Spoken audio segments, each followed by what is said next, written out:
For years, it's been the ultimate question. Are we alone? The government says no. Space is empty. But what if they're lying? Now evidence has surfaced. Photos smuggled out by the very people who've been up there. Could this be the undeniable proof that changes everything? Alien photos, leaked by astronauts. We have the docking procedure. Chris Hadfield is one of the best known astronauts of all time, and he had quite a harrowing story on his first space flight.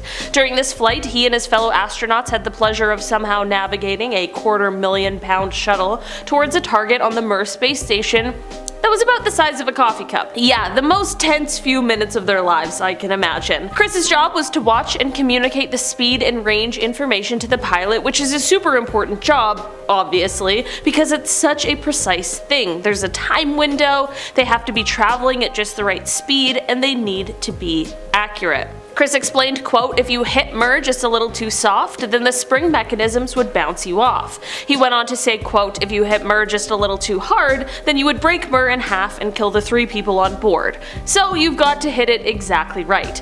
Yeah, definitely high stakes at this point. So when the crew is about 30 feet away, their 2 sensors start telling them completely different things. One said 32 feet and the other said 20 feet. Chris said, quote, "They're either both wrong or one of them is completely wrong. Now, what do? There's nobody to ask. If the crew on board the flight deck of the shuttle don't solve this problem in the next 30 seconds, then the whole flight is bust and done." Instead of panicking, however, Chris explained that he just went, quote, "back to basics." This insanely intelligent person knew the dimensions of the docking module, so he used his thumb to help him sort of eyeball the distance through a window. I mean, that alone is just wild. Apparently, this helped him to figure out that they were 21 feet away, not 32. He used his stopwatch to figure out the math of how fast they were going and when the thrusters should be fired, and thankfully, he was spot on. Chris finished the story by saying, quote, "It wasn't for a few minutes before one of us looked around and said, 'Hey, we did it. We're actually here.' That was a big relief of emotion on board." Yeah, I can imagine. In our number 9 spot today, we have the gas leak. In July of 1975, the Apollo-Soyuz test project took place, which was a historic moment for both space travel as well as just for politics. This was the first joint spaceflight between the United States and the Soviet Union, and it marked the end of the space race. And while it started off extremely smoothly and was going well, this flight soon became known for an entirely different reason. On return, the 2 spacecrafts, the American one holding 3 astronauts and the Soviet one holding 2 cosmonauts, met in orbit around the Earth and docked to each other. Here the group began exchanging information, they were speaking each other's language to make communication easier, and also just as a sign of respect. Things were going amazingly considering the recent history. After 44 hours together they parted, and after a few more days they were on their descents back to Earth. During re-entry, however, a malfunction with the reaction control system, which is the system that controls the altitude, this malfunction ended up causing highly poisonous nitrogen tetroxide to enter the cabin where the American astronauts were.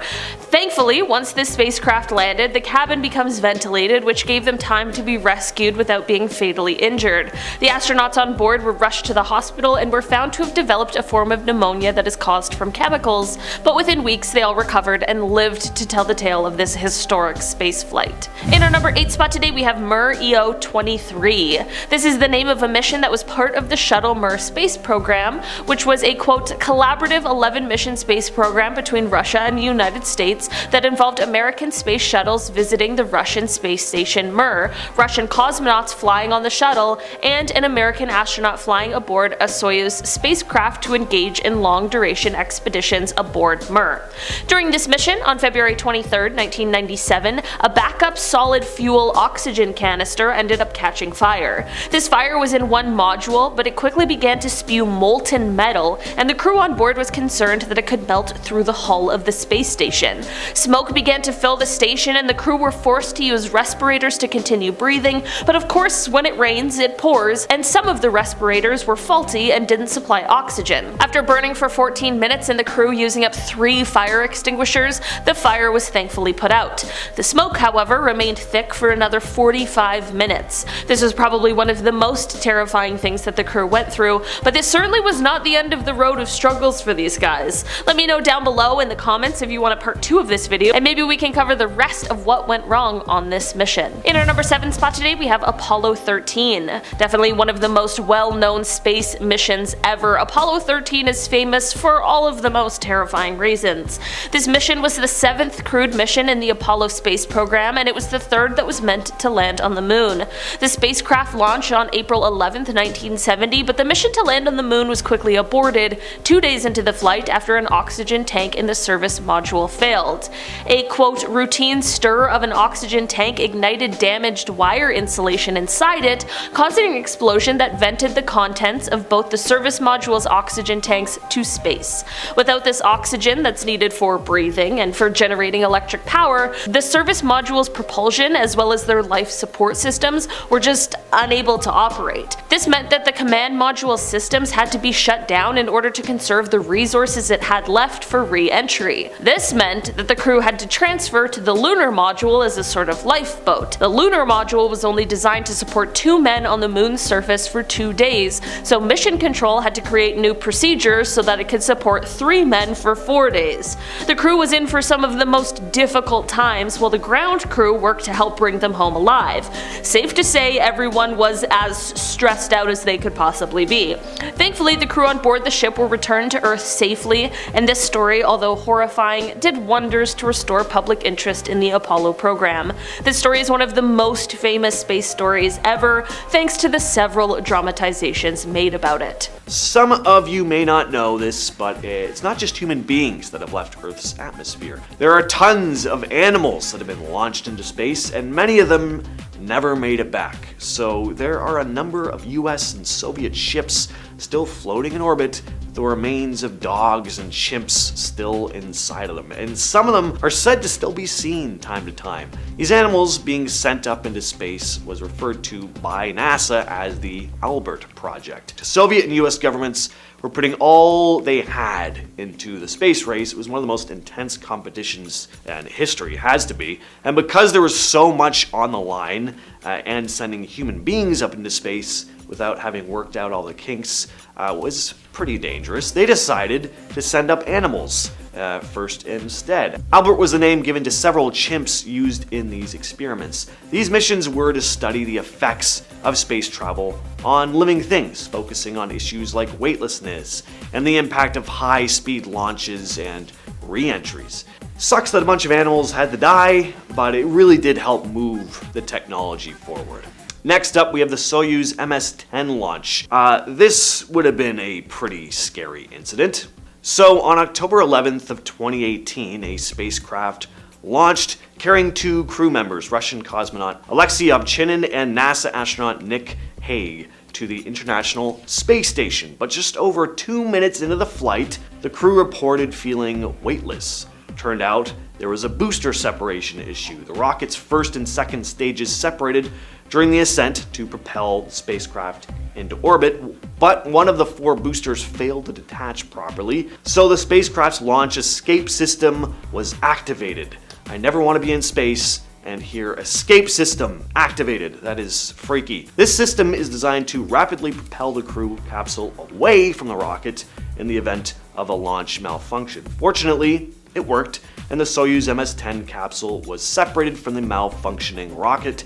The capsule then made its descent, but at a much steeper trajectory than a normal landing. So the crew actually experienced about 7 times Earth's gravity on the way down. Imagine how insane that would feel, especially after having just felt weightless. Now you have 7 times Earth gravity pressing down on you. That's a pretty extreme contrast. But after the descent, the capsule touched down safely in a designated landing area in Kazakhstan, and both crew members emerged from the capsule unharmed. Up next, we have ammonia leaks. Ammonia is an important substance used in the International Space Station's cooling systems. These systems are responsible for maintaining the right temperature within the station to make sure equipment and systems operate properly. Ammonia is circulated through a series of pipes and radiators to help dissipate excess heat that gets generated by the components of the craft. But sometimes there can be issues with leakage. This is obviously a risk The main concern with ammonia is that it can freeze into small ice particles in the vacuum of space, which could damage parts of the station. In 2013, there was an ammonia leak on the ISS. Astronauts detected small white flakes of ammonia outside the station during a routine spacewalk. There was a faulty pump module, so astronauts had to walk outside the station and remove and replace it. Pretty scary situation, but the repairs were successful. Next up, we have the discovery of a pretty volatile substance known as moon dust. So moon dust, a lunar regolith, is this fine, powdery stuff all over the moon's surface. It's made of tiny particles smashed together by meteoroids over tons and tons of years, but don't let the word dust fool you into thinking the worst thing it can do is make you sneeze. This is not a harmless substance. Moon dust is sharp, rough, highly reactive because the moon doesn't have weathering like we do here. This dust sticks to gear, and that's bad news for spacesuits, spacecraft, and machinery. You know, it's rough and it gets everywhere. I hate moon dust. Breathing or eating this dust would be deadly. It messes with your breathing, can cause severe health problems. So this lunar dust can be a pain for equipment, causing potential breakdowns. And back in the Apollo missions, astronauts had problems with moon dust sticking to their spacesuits, and there were worries about potential health risks in the long term. If it wasn't already abundantly clear based on all the space docs and movies out there, space is a very volatile place. Finally, we have the challenges of lower gravity in space, more specifically the negative effects it has on astronauts' bodies. I always wanted to experience weightlessness, basically like flying, really floating, really, but it looks fun. I'd imagine though it'd be very nauseating after a while. Well, there are a number of negative side effects of weightlessness in space, aside from just an upset stomach. First, the lack of resistance that Earth's gravity puts on us on a constant basis can lead to muscle atrophy. The muscles that aren't actively used, especially the ones that support posture and body weight on Earth, can weaken and decrease in size. Then you have bone problems. On Earth, bones undergo constant stress, also because of gravity. This helps maintain bone density. And microgravity, the lack of stress on bones, can lead to a loss of bone density, making them more prone to fractures and weakening. Fluids in the body tend to shift towards the upper body and head in microgravity. This can actually affect the cardiovascular system in a negative way. Some astronauts have even reported changes in vision during and after extended stays in space. Weightlessness also seems to affect the immune system, making astronauts more susceptible to infections. Scientists still aren't 100% sure why that is, though. And then, of course, there's just the psychological effects for a prolonged time out in space. It doesn't just relate to the lack of gravity, but everything. Feelings of isolation, stress, working in a confined space, out in space, as far away from the rest of the world as you can get. Sounds kind of nice, but I think it would be pretty trippy after a while. Once again, I tip my hat. Starting off number 10 now, we have The Knocking. In 2003, Yang Liwei became the first Chinese person in space. It was a historic occasion, but it also became famous for a creepy occurrence. In 2016, Yang told an interviewer that he heard someone knocking on the outside of the spaceship on that trip. He was terrified and tried to peek out of the porthole, but couldn't see anything outside. When he got back to Earth, Yang described the sound to experts. He even tried to recreate it for them, but nobody could identify it. In the years since, many people have tried to explain this strange phenomenon. Some say it could have been some space debris, but others say that this is unlikely, as space debris is few and far between. Others claim it could be the expanding and contracting of the ship due to the changing temperature of the spaceship as it orbited the Earth. Even though that's the leading theory, many people have their own theories about aliens or time travelers being responsible for the mysterious knocking sound. Moving on to number 9 now, we have alien music. In 1969, American astronauts Tom Stafford, Gene Cernan, and John Young went to the far side of the moon for the Apollo 10 mission.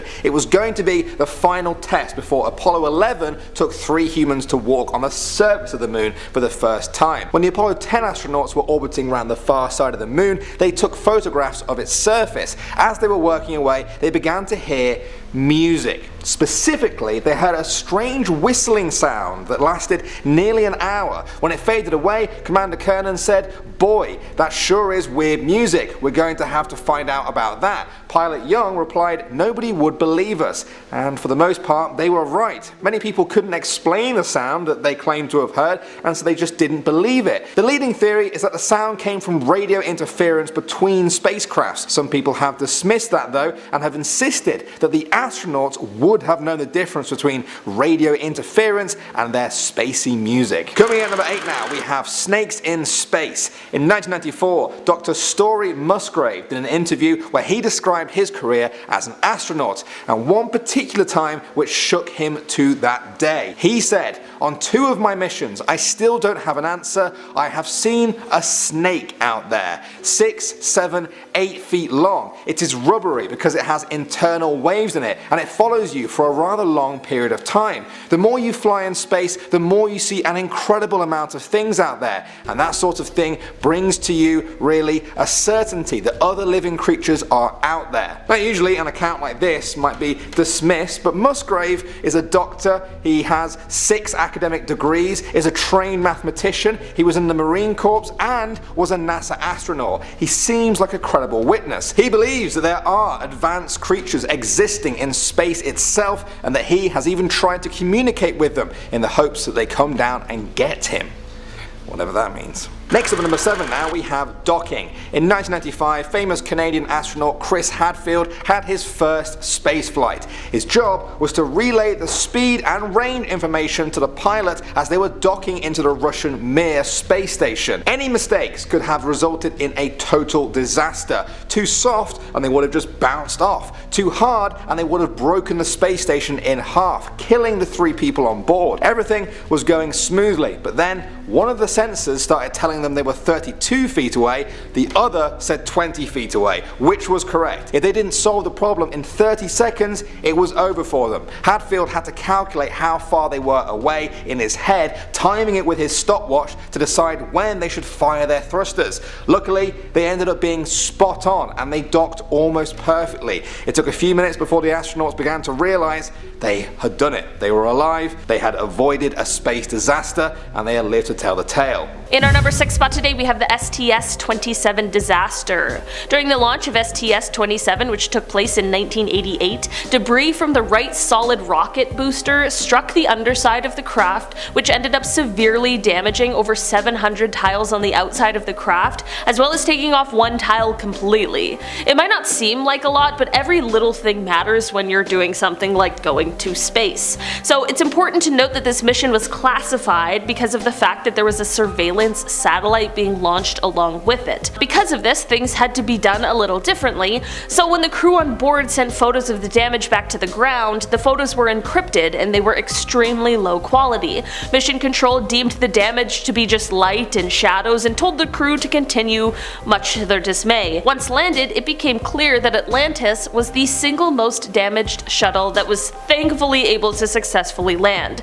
The survival of the crew came down to basically happenstance, which is just terrifying. This was only the 2nd mission after the disaster of the Challenger, so should this one have gone fatal, we likely wouldn't have seen the continuation of the program. In our number 5 spot today, we have the organic object. Leland Melvin is an American engineer and retired NASA astronaut who served on board the space shuttle Atlantis as a mission specialist. He is an incredibly brilliant man with an incredible resume, and that is exactly why this story is so unnerving. He claimed that while on a space mission as he was orbiting Earth, which for the record, how cool would it be able to tell a story like that? You're just orbiting Earth.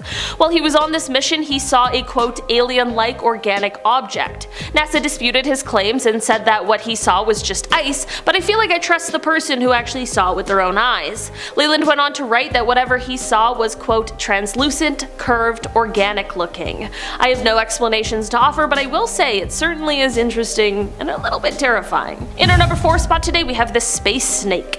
Dr. Franklin Story Musgrave is an American physician and retired NASA astronaut, and considering how credible he tends to be, despite the absurdities of this story, it makes it hard to pass off as a lie so easily. quickly. While he was in space, he claims that he saw something that I don't wish upon anyone, a sort of space snake. He said that he saw an 8-foot-long white snake floating through space. I don't even know what I would do. Probably cry, call Houston, I'm not sure. There are many people who think that this was simply just a detached hose from the spaceship, but Dr. Musgrave remains adamant on what he saw, and to be completely honest, I kinda believe him. Maybe his mind was playing tricks on him. I mean, I don't know what happens in space, but I find it hard to believe that this person, who would likely be familiar with the parts of a spacecraft, mistook a hose for a snake. In our number 3 spot today, we have the lights. Leroy Chiao was the commander of the ISS in 2005, and this is exactly when this strange sighting occurred. It is said that he wasn't the only one who witnessed this though, as it is said that the entire crew was there to see this unexplainable occurrence along with him. Basically, they saw a strange set of lights while up in space. He went on to describe the lights and said that they were in the formation of an upside down V, and that they ended up stumbling upon this bizarre situation after the formation flew past them. I'm just gonna say it, we're all thinking it. It sounds a lot like aliens. I just don't have any other possible explanations, and you're telling me that the whole crew saw it? I swear, nothing will convince me more of aliens than an astronaut's first-hand account. In our number 2 spot today, we have glowing green. Gordon Cooper is a well-known astronaut after having flown the Mercury 9 and the Gemini 5, and in fact, he was the last American to spend time in space alone. But despite all these exciting accolades, I want to take you to May 15th, 1963. Here, he was sent off to space in a Mercury capsule for a 22-orbit journey around the Earth, and while on this journey, he saw something very unsettling, a glowing green object that would approach his capsule. During his final orbit, he did tell the tracking station of this object that was quickly approaching his capsule, and they were able to pick up this UFO on their radar, but once Cooper landed, reporters were told that he was not allowed to answer questions regarding this UFO. It's even more interesting considering how Gordon has been a vocal and firm believer in UFOs, so I ask, what do you guys think it was? In our number 1 spot today, we have space music. After 4 days of space travel in 1969, the Apollo 10 astronauts, Tom Stafford, Gene Cernan, and John Young, were on the far side of the moon. We were full of curiosity over what the other side could possibly be containing, but it wasn't necessarily the discovery people were expecting. While the astronauts were taking photographs and experiencing this new to humans area, they began to hear some otherworldly music coming from their headsets, and this continued for 1 full hour. Gene is said to have exclaimed, "Boy, that sure is weird music, we're gonna have to find out about that," while John replied, "Nobody will believe us." For decades, this space music was left a complete mystery until just recently when an explanation was put forward. It is being claimed that perhaps this sound emanated from radio interference between spacecrafts. While this is a fairly reasonable explanation, not everyone is exactly convinced. Alright, coming in at number 10, we have space snakes. Dr. Musgrave is a trustworthy man, or at least his credentials suggest he must be. Not only is he a NASA astronaut, he has 6 degrees, and he's a doctor and a mathematician. He has made 6 space flights, and he believes that there is life out there. In 1994, he said, "On 2 of my missions, and I still don't have an answer, I have seen a snake out there." What? It's not just a wee little space snake either. He said that it was 6, 7 or 8 feet long. He said that the snake followed him around for a long period of time and he tried to communicate with it. Space snakes, honestly. Dr. Musgrave thinks that they must have their own propulsion technique, which honestly is just baffling and is a can of worms or snakes. Coming in at number 9, we have asteroids. Astronaut Chris Hadfield conducted a Reddit AMA and he discussed something that scared him. He said, "Sometimes we hear pings as tiny rocks hit our spaceship, and also the creaks and snaps of expanding metal as we go in and out of sunlight. The solar panels are filled with tiny holes from micrometeorites." Honestly, that really terrifies me as a person who's like a bit scared of flying in an aeroplane. This would deeply stress me out. He also said, "I watched a large meteorite burn up between me and Australia, and to think of that hypersonic dumb lump of rock randomly hurtling into us instead sent a shiver up my back." Like, I'll say Chris, mate, Jesus. Coming into number 8, we have the formation. Gordon Cooper, the last American to spend time in space alone, has had a couple of very strange experiences in the skies. The first happened when he was a member of the Air Force. He was flying with other pilots in 1951 when he saw I quote, a vast armada of UFOs flying in formation at extremely high altitudes. I'm sorry, but vast armada, that is terrifying, not just one curious UFO, a whole fleet. On top of that, in 1963, Cooper was shot into space aboard a Mercury capsule to circumnavigate the world.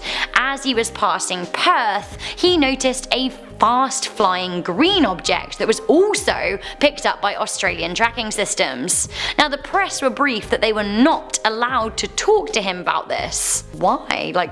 Seriously, why? Coming into number 7, we have the check mark. American astronaut Leroy Chiao was the commander of the International Space Station in 2005. During his time up there, he saw some extremely weird things. He explained his encounter to the Huffington Post by saying, "I saw some lights that seemed to be in a line and it was almost like an upside down check mark, and I saw them fly by and I thought it was awfully strange." Could this have been the formation that Cooper was talking about? Some skeptics even tried to pass the lights off as far off fishing boat lights from Earth, but to be honest, I'm skeptical of those skeptics. Moving on now to number 6, we have impossible. On May 5th, 1981, Russian cosmonaut Vladimir Kovalyonok looked out of his portal of the Salyut orbital space station. He then saw something which seemed inexplicable to him. When he returned to Earth, he told the world at a conference what he had seen. He said, "Many cosmonauts have seen phenomena which are far beyond the experiences of Earthmen. For 10 years, I have never spoke on such things. The encounter you asked me about happened on May 5th, 1981 at about 6 p.m. during the Salyut mission. At that time, we were over the area of South Africa, moving towards the area of the Indian Ocean. I just made some gymnastic exercises when I saw in front of me, through a porthole, an object which I could not explain. I saw this object, and then something happened that I could not explain, something impossible according to the laws of physics. The object had this shape, elliptical, and it flew with us. From a frontal view, it looked like it would rotate in flight direction. It only flew straight, but then a kind of explosion happened, very beautiful to watch, of golden light. That was the first part. Then, 1 or 2 seconds later, a second explosion followed somewhere else, and 2 spheres appeared, golden and very beautiful. After this explosion, I just saw white smoke, then a cloud-like sphere. Before we entered the darkness, we flew through the Terminator, the twilight zone between day and night. We flew eastwards, and when we entered the darkness of the Earth's shadow, I could see them no longer. The 2 spheres never returned." That was the end of the quote. There have rarely been descriptions so vivid and detailed, and many people who hear Kovalyonok's story hold it up as proof of extraterrestrial life. Moving on now to number 5, we have toxic. In the mid-90s, Bob Kerbean took part on his first spacewalk as an astronaut. Unfortunately, disaster struck when a connector to a hose began to leak on the outside, spraying toxic ammonia all over him. He couldn't get back inside the space station covered in that stuff. He managed to stay calm and he fixed the leak, but he was still contaminated. He came up with a plan. Ammonia has a low boiling point, and so Bob decided to literally bake himself in the sunlight of space for an extra 30 minutes in order to vaporize the ammonia off him. He had to just sit out there in space, hoping that he got all the ammonia off and that he didn't poison the crew and himself when he got back into the station. It was a success. His plan worked, but it was one of the most surreal and scary moments an astronaut could ever experience. Next up at number 4 now, we have the lights. In 2005, astronaut Leroy Chiao was commander on the International Space Station for over 6 months. He was once doing a spacewalk to repair some antennas when something caught his eye. He saw some lights that seemed to be in a line, almost like an upside down check mark. They flew right past him, but his fellow astronaut didn't see because they were facing the other way. When he described the sighting to those back on the ground, they dismissed it as a fishing boat hundreds of miles below him. Chiao himself had stated that he doesn't believe there's ever been any tangible evidence that someone else is visiting Earth or has done so in the past. He has simply told his story as it is and is leaving all of the explaining up to everyone else. Coming in at number 3 now, we have the drifter. Now for some people, the biggest fear they have about space is that feeling of drifting away from the space station, unable to claw themselves back. Well, Scott Parazinski may have had the closest experience to that. He was performing a spacewalk when a jammed solar panel threatened the safety of the entire space station and the crew inside. After 72 hours, NASA came up with a plan. Scott was told to travel further away from the safety of an airlock than had ever been attempted. He later said in an interview, "There was a real danger that we could do even worse damage to the space station. Then there was the potential of risk to myself because if there was any metal to metal connection with the solar panel or arcing, I could actually electrocute myself or cause ignition of the 100% oxygen in my spacesuit." The stakes were high, but Scott succeeded. Disaster was averted, but sadly many of Scott's heroics are still not known by the masses. Moving on to number 2 now, we have the secret transmission. In 1975, retired chief of NASA Communications Systems, Maurice Chatelain, published his book, Our Cosmic Ancestors. In it, he made an extraordinary claim about the first manned mission to the moon. He said, "Only moments before Armstrong stepped down the ladder to set foot on the moon, 2 UFOs hovered overhead. Edwin Aldrin took several pictures of them. Some of these photographs have been published in the June 1975 issue of Modern People magazine." Now this claim was linked to the story that there were 2 minutes of radio silence after Armstrong set foot on the moon. People claim that the lost audio was of him saying, "These babies were huge, sir. Enormous. Oh God, you wouldn't believe it. I'm telling you, there are other spacecraft out here lined up on the far side of the crater's edge. They're on the moon watching us." Now of course, all of this is speculation. An actual recording of that audio or of those pictures has never surfaced. That either means it didn't happen at all or it's been covered up very, very well. Either way, it's a creepy story. And finally, number 1 now, we have the Green Bolt. Gordon Cooper was a well-known astronaut who flew on the Mercury 9 and Gemini 5 missions. He was the last American to fly alone in space. In 1963, he flew aboard the Mercury capsule for a circumnavigational trip around the world. Everything seemed to be going okay, and then on his final orbit, as he passed over Perth, Australia, he saw a green object swing towards him at an incredible speed. At first, he thought it was just a figment of his imagination. There have been times where pilots and astronauts have seen objects like this, but their equipment detected nothing. This time was different though. The Moochia tracking station in Western Australia actually picked the object up on their radar. That was huge. Now he had something solid to back up his own experience. He reported the incident to the National Broadcasting Company. When he returned to Earth, he was eager to tell his side of the story, but Gordon claims he was approached by NBC reporters who told him they had been instructed to not question him about the sighting. All of this has only fanned the flames of a UFO conspiracy. In our number 10 spot, we have The Gray Thing. This is a story told by an anonymous online user that claims to be an astronaut who once saw an alien in an underground US base. Take it with a grain of salt, but I wanted to include it because the story was super interesting to read. He claimed to have been traveling through a US base that he didn't want to name as there is only a number of people allowed in and he doesn't want to be tracked. Anyways, at this base, he saw a gray person that was quite definitely not from this planet. Also, when out in space, he had seen a fleet of aircraft that he knew were UFOs, but he didn't think we had any contact with them yet. It wasn't until that moment that he realized that not only do we have contact with them, the aliens are actually already living among us. Interesting. Well, there are so many quote-unquote whistleblowers that have mentioned gray people, so this story could be true.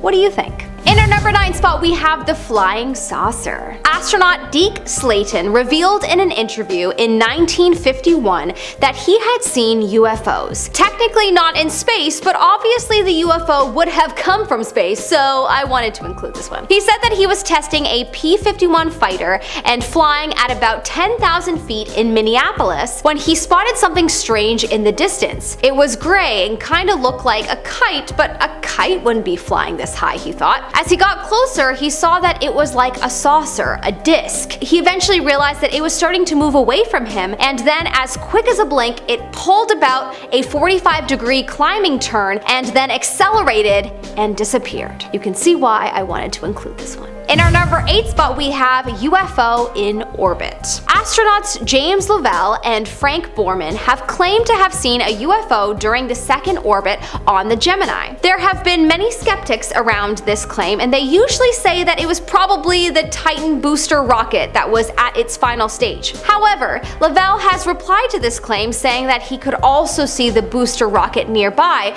when he saw the UFO. The exchange initially reported went as follows. Lovell: bogey at 10 o'clock high. NASA employee: This is Houston. Say again, 7. Lavelle. Said we have a bogey at 10 o'clock high. NASA employee. Gemini 7, is that the booster or is that an actual sighting? Lavelle, we have several. Actual sighting. NASA employee.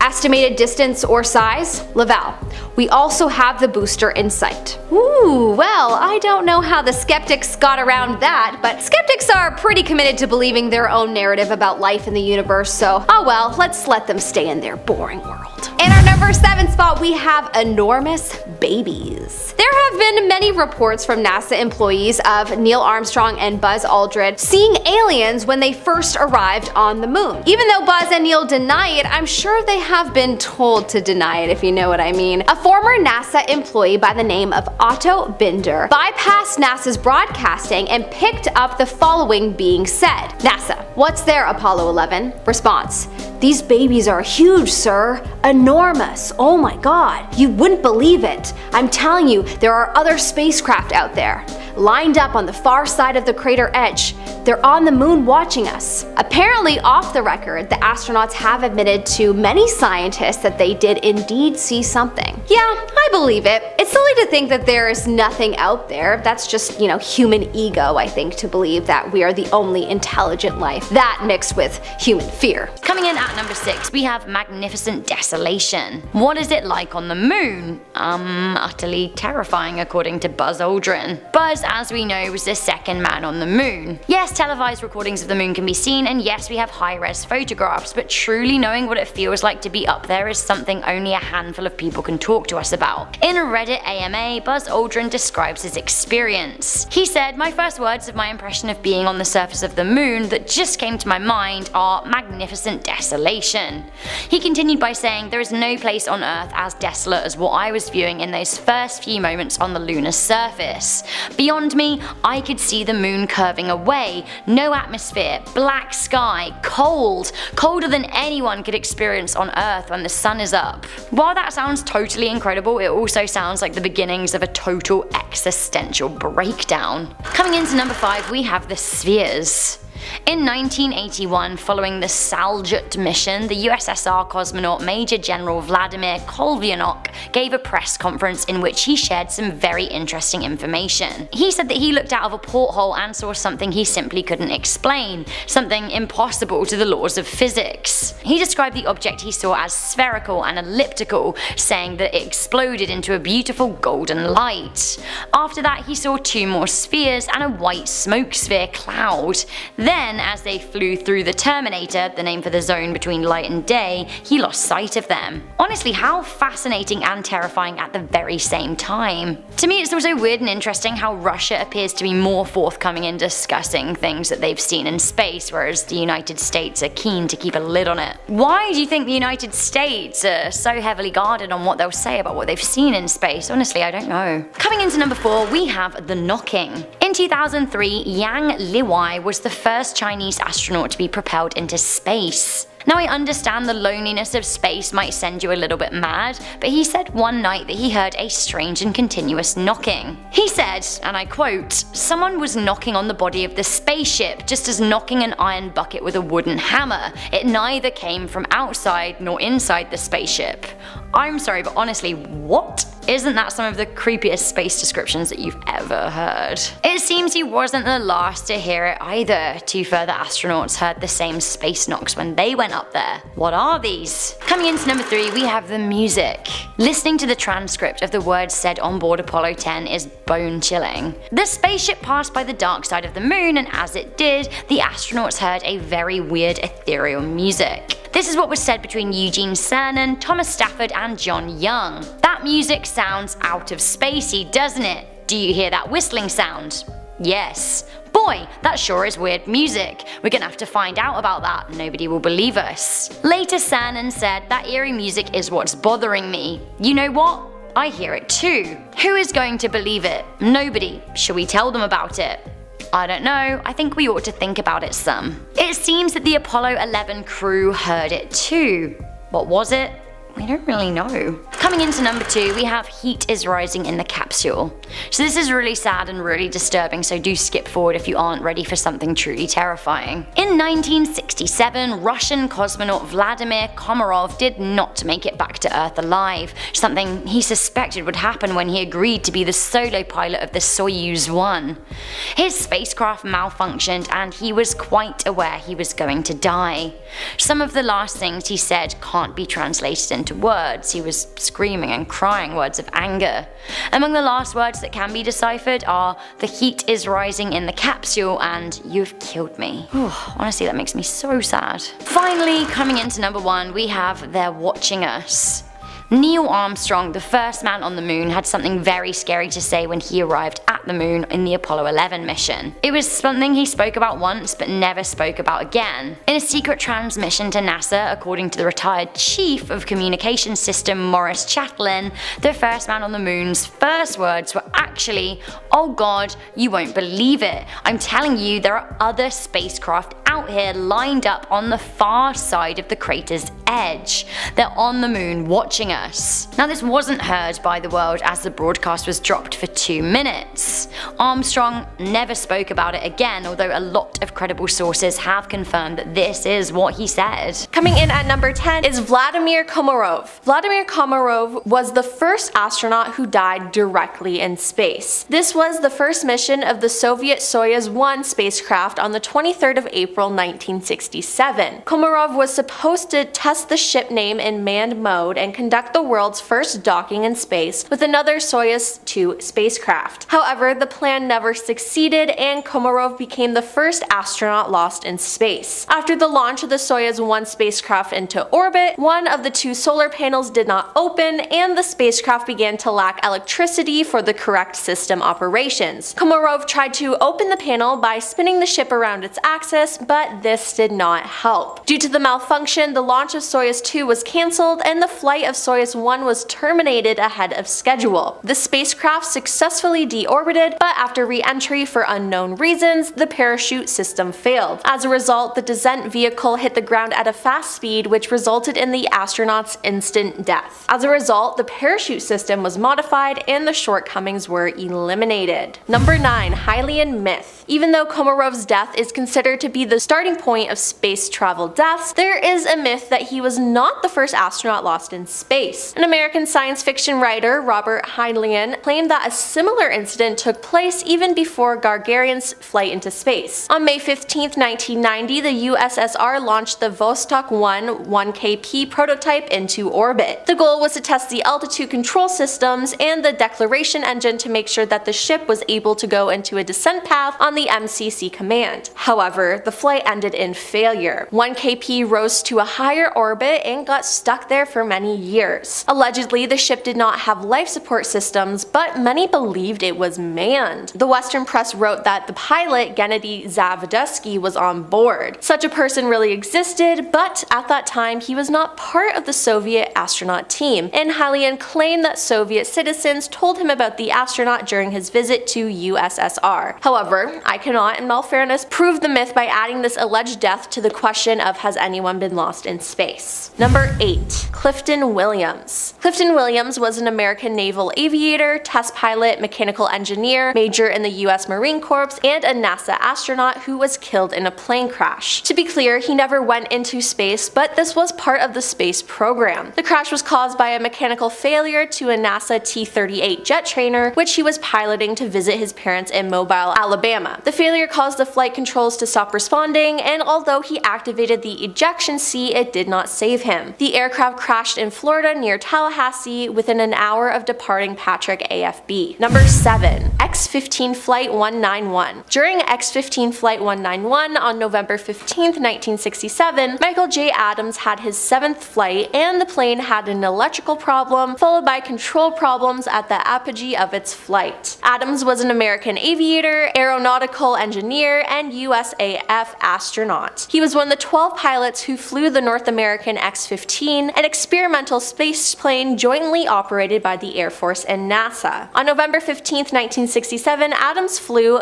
X-15 Flight 191, also known as X-15 Flight 36597, aboard the X-15-3, one of the 3 planes that X-15 had in its fleet. Flying to an altitude above 50 miles, Adams qualified as an astronaut, according to the United States definition of the boundary of space. Moments later, the aircraft broke apart, killing Adams and destroying the X-15-3. He was the first American space mission fatality by the American Convention. In our number 6 spot, we have the lights. Of course, I couldn't have a list without the strange space light phenomena on it. An entire crew at the International Space Station in 2005 witnessed a set of strange lights projecting across space. Commander Leroy Chow has commented on this strange sighting and said that the light was in a weird formation, as if it were an upside-down V shape. The crew and Chow saw this fleet of lights in the shape of an upside-down V fly past them. It would be one thing if it were just one person, but an entire crew witnessed this. That's a lot of people that would be lying. So personally, I think that's all the proof we need, folks. There is other intelligent life out there, and they may be close by. Perhaps they're already here and running our government. You decide. In our number 5 spot, we have alien interaction. This one needed to be included on the list because it's really just suspicious. Very sus. Apparently, Scott Kelly, a well-known astronaut and most notably known for spending a very, very long time on the International Space Station, the longest an astronaut has ever spent there, actually. But anyways, Scott has been known to make quite a few jokes about the things he's seen out there, and we have to wonder, are they really jokes, or was he told not to speak his truth? He was quoted as once saying that aliens have it easier in space than we do. First off, someone's gotta teach this man what a joke is, cause it's missing a punchline. And second, what does that mean? What makes you say something like that? There must be some weird truth behind it. Anyways, I'm convinced that he's seen aliens. What about you? Let me know in the comment section below. In our number 4 spot, we have a fleet of UFOs. Allegedly, astronaut Gordon Cooper is another one who has reported seeing UFOs in space. If you haven't heard of Gordon Cooper before, then you should know that he flew both the Mercury 9 and the Gemini 5, so he's really had quite a lot of time in outer space. Apparently, he is now coming out and saying that around the time he flew for the Air Force, he saw a fleet of UFOs. Apparently, not more than 10 years later, he came across a similar scene. Allegedly, in 1963, one of them flew towards him, and to back up his statement, he has proof because it was picked up by the radar. Whoa. Also, what would be his reasoning for making this up?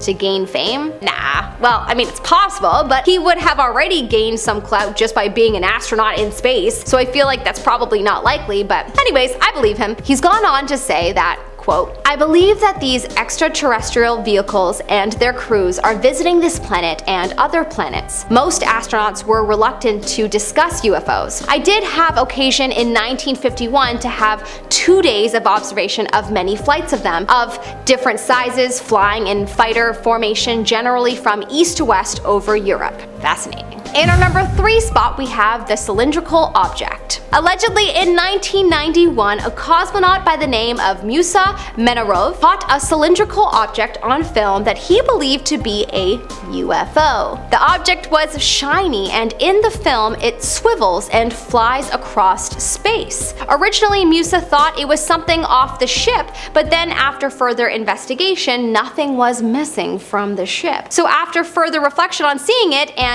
looking back at the footage, he's convinced it was some kind of UFO ship or UFO device. What's with all the UFO objects that are so shiny? Do you think this is a UFO? Or perhaps is it something from another planet?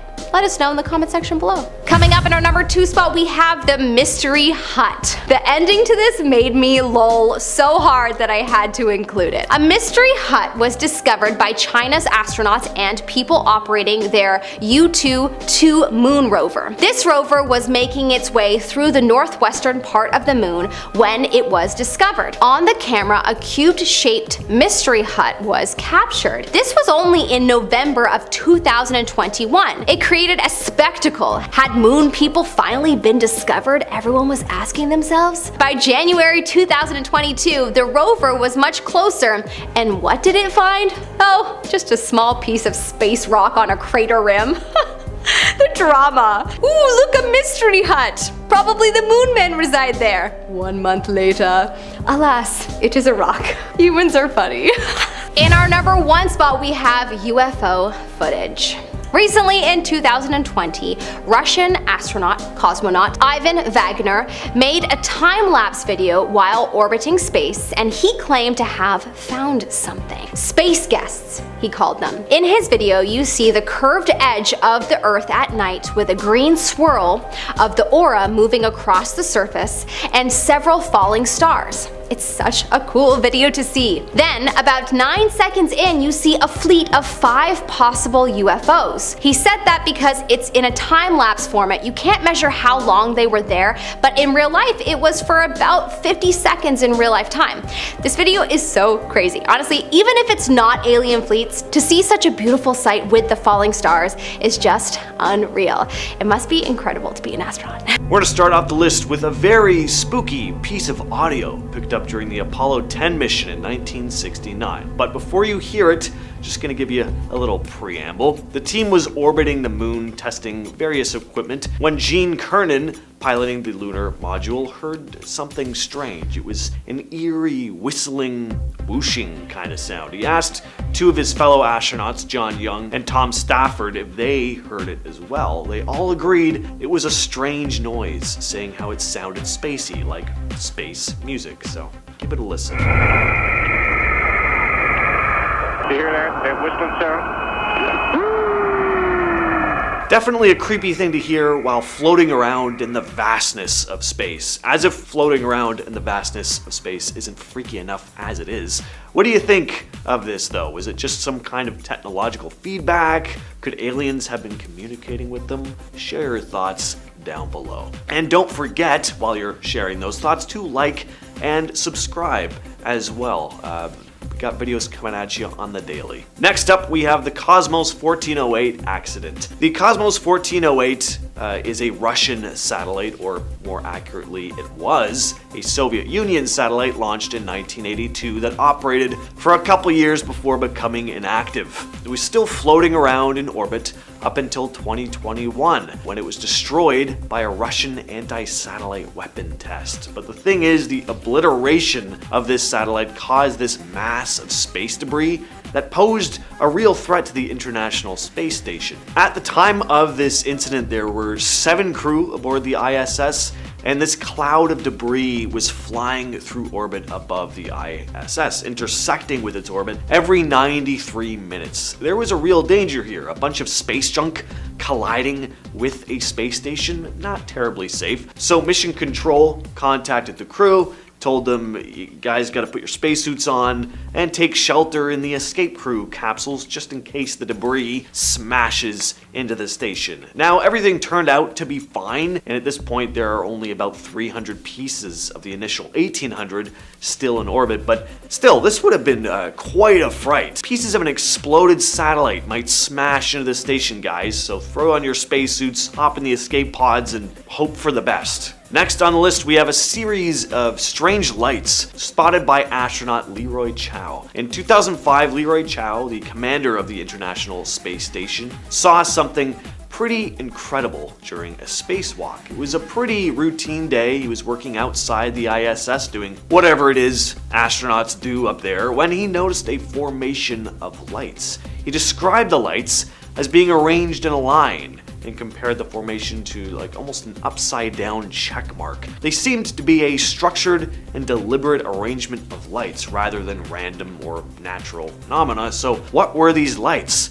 Was it reflections from debris, aliens? While there's no concrete evidence, but one thing is for sure, it wasn't just his mind playing tricks on him because the rest of the crew saw the lights as well. Next up, we have the Alan Bean sighting. Alan Bean, a NASA astronaut, reported seeing something oddly shiny on the moon, something he described looking like shoe leather. What could this shiny thing have been? Bean suggested it might have been similar to glass, but really had no idea. Ever since he mentioned this, people have taken the shiny object idea and really ran with it, talking about possible leftovers from alien technology on the moon or something like that. Really, there's no solid explanation for what he saw. The term shoe leather doesn't exactly clarify what this shiny object could have been. Was it a reflection of something, a natural element? Could have been human-made material left behind as well. Next, we have the UFO. During the Apollo 16 mission, astronauts John Young, Thomas Mattingly, and Charles Duke were heading back from the moon when they filmed about 4 seconds of footage. In the video, there's a saucer-like object floating above the lunar surface. It looks like your classic UFO, the type you'd see in a 50s B movie or something. Footage was taken from a 16mm motion picture camera shooting at 12 frames per second from the window of the command service module. Now, they didn't realize what they'd captured on camera until after the mission, otherwise they'd have probably lost control of the vessel. It's one thing to think you saw something weird in the sky when your feet are firmly planted on the ground, on Earth, but seeing one while you're floating through space, that would be a whole other story. You're in their territory. Number 6. Apollo 1. Apollo 1, initially designed as AS-204, was intended to be the first crewed mission of the Apollo program, the American undertaking to land the first man on the moon. It was planned to launch on February 21st, 1967, as the first low Earth orbital test of the Apollo command and service module. During a plugs-out test of the Apollo hardware, which its first version could be charitably described as a flying turd, a combination of factors including overpressure, pure oxygen environment, an egress hatch that opened inward, and excessive Velcro and other flammable material, plus a spark from somewhere under the astronauts' couches caused a cabin fire. This happened during a launch rehearsal test at Cape Kennedy Air Force Station Launch Complex 34 on January 27th, and it killed all 3 crew members. 3 astronauts were killed, likely by inhalation of toxic fumes from the Velcro burning quickly. Number 5. Soyuz 11. Vlad Vlokov, Gregory Dobrovolsky, and Viktor Paltsov all died in space during the Soyuz 11 mission on June 30th, 1971. The astronaut crew successfully docked with the Salyut 1 orbital station and began its reactivation. On the 11th day of the mission, a fire broke out in the station, so it had to be abandoned. On June 29th, Soyuz 11 successfully undocked and began deorbiting. However, shortly after the separation from the ship, communication with the astronaut crew was interrupted. The descent vehicle landed successfully in the assigned area, but the rescue team found the astronauts dead. It was found that the astronaut death occurred as a result of depressurization and abrupt onset of decompression sickness. The astronauts tried to eliminate the air leak, however, in the extreme conditions of the fog that filled the cabin after depressurization, severe pain throughout the body, and loss of hearing due to burst eardrums, the astronauts did not immediately establish the cause of the leak and simply did not have enough time to save themselves. Number 4. Valentin Bonarenko. Valentin Bonarenko was a Soviet fighter pilot selected in 1960 for training as a cosmonaut. During a 15-day endurance experiment in a low-pressure altitude chamber with at least 50% oxygen atmosphere, Bondarenko, having completed work for the day, removed monitoring biosensors from his body and washed his skin with an alcohol-soaked cotton ball, which he then discarded. The cotton ball landed on an electric hot plate, which he was using to brew a cup of tea. The cotton ignited, and Bonarenko tried to smother the flames with the sleeve of his woolen coveralls, which caught fire in the chamber's oxygen-rich atmosphere. Because of the pressure difference, it took a watching doctor nearly half an hour to open the chamber door. Bonarenko's clothing was burned until almost all the oxygen in the chamber was used up, and he had suffered third-degree burns over most of his body. The attending physician at Debunking Hospital, surgeon and traumatologist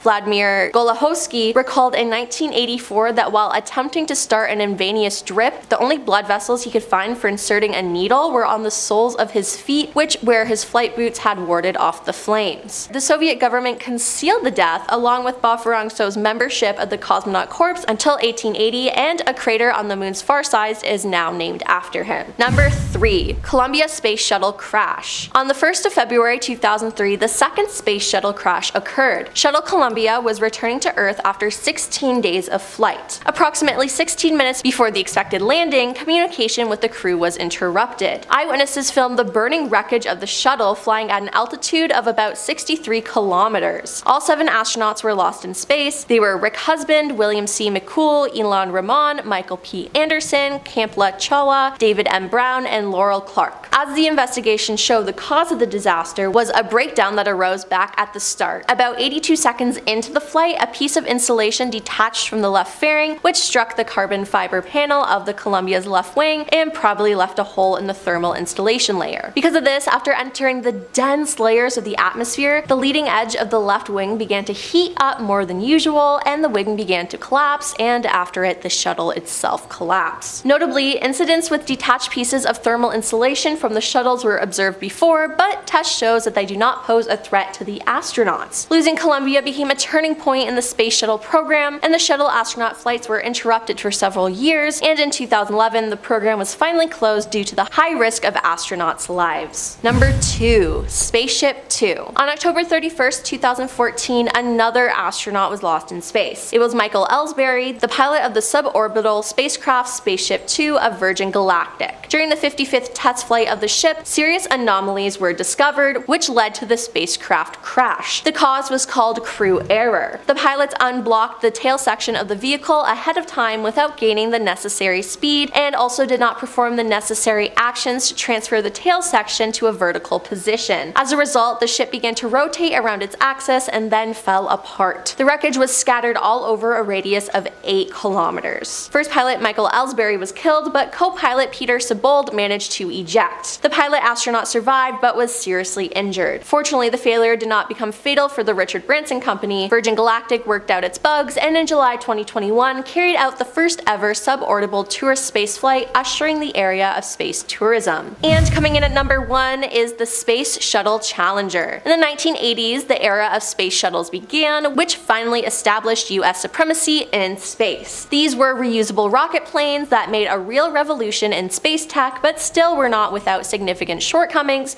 which eventually became the cause of the biggest space travel disasters. Due to scheduling issues with what had been called GO fever, STS-51L launched in suboptimal temperatures on January 28, 1986. The cold weather weakened the O-rings that sealed each section of the tall, white solid rocket booster segments and prevented the exhaust gases from shooting out of any direction but down. The seals failed over approximately 26 degrees of the arc on the starboard side of the SRB and the lowest of 4 segment joints. Exhaust flames escaped through the breach, pushing the SRB into the large rust-colored external tank. The starboard off strut then connected the SRB to the ET was pushed into the hydrogen tank, which shot up through the intertank into the oxygen tank. This destroyed the ET structure entirely. The orbiter survived this event, but because of its orientation to the free flow aerodynamic forces, quickly disintegrated the orbiter. The crew compartment survived the breakup, and when recovered, it was discovered that several switches had been moved from their launch normal positions, indicating that the crew was conscious for some time after the breakup and tried to recover. The crew compartment impacted the ocean surface at a terminal velocity which was far too fast to survive, and all 7 members of the crew passed away. These members were F. Richard Scorby, Michael J. Smith, Ronald McNair, Elson Orzinka, Judith Resnick, Gregory Jarvis, and Krista McClough. To this day, it is still unknown whether the astronauts were conscious at the time of impact, although it's judged unlikely.